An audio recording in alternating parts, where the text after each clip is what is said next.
Hello mga kapatid, and magluluto tayo ng laing pasta.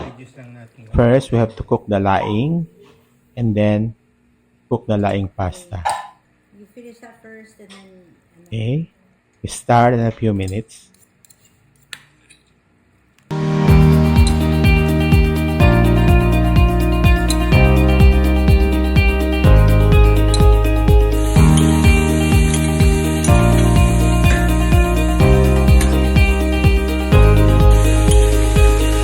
Let's start cooking mga kapatid. Now, the first thing I did is pinakuluan ko yung pork. Tinapon natin yung tubig para mawala yung mga impurities. Then gigisa na natin siya. Then set aside natin.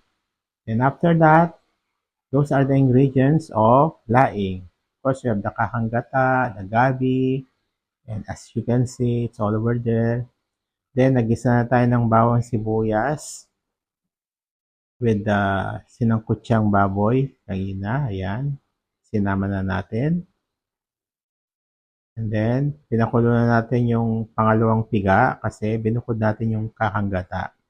Then, hinalo na natin yung sinangkutsa natin na pork with garlic and onions. Then, naglagay na rin tayo ng mga pampalasa gaya ng pepper, rosemary,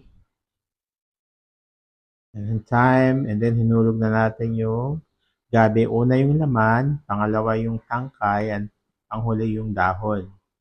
Yan. Make sure yan ng dry and fresh leaves. Pero, drenay namin for like half a day yung iba. Yan, kumukulo na siya. At luto na ang ating laing. Yan, para hindi makati ang sekreto niya, maybe around 25 minutes na hindi mo hahaluin pagkalagay mo ng laing. And then, lagay mo na rin yung kahanggata after that. Then, lutuin mo na ng lutuin. Sa pasta naman, al dente, ang luto natin dyan, we put salt and oil. It's about like 8 to 10 minutes, al dente na yan para hindi masyadong super lambot. Yung tipo bang al dente means yung pag kinagat mo, lumalaban siya sa ngipin.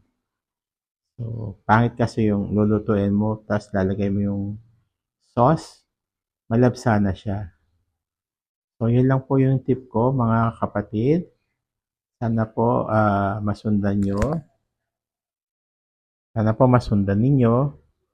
Then after that, we are ready to cook our laing pasta. Ayan, kasi luto na yung ating pasta. Nugasan natin yan ng malamig na tubig para hindi siya masyadong starchy. O, yan. Then, nilagyan natin ng konting oil para hindi magdikit-dikit.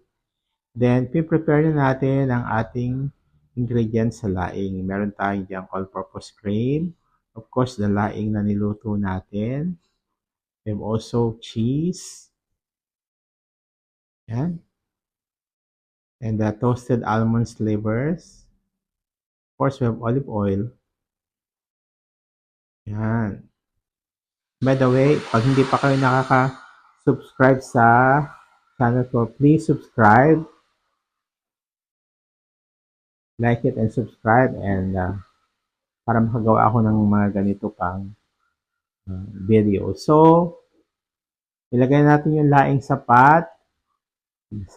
Ginisa natin konti. Tapos ilagay na rin natin ang all-purpose cream.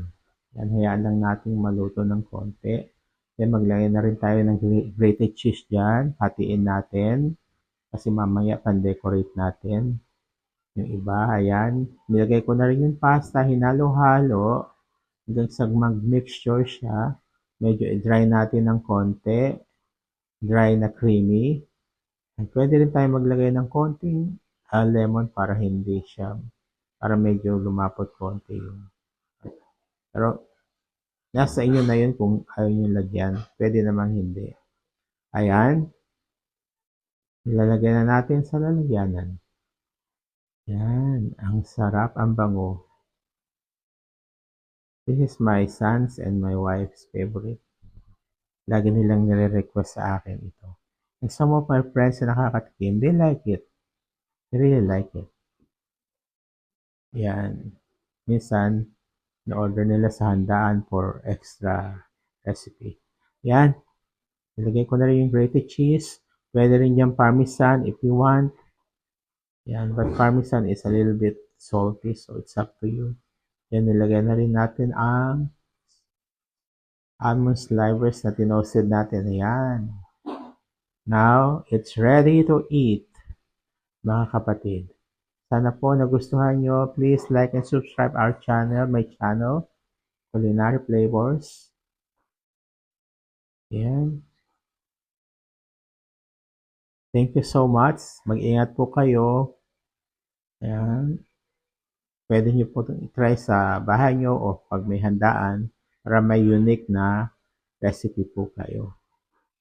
Ayan. Titikman na po natin with my family. Thank you.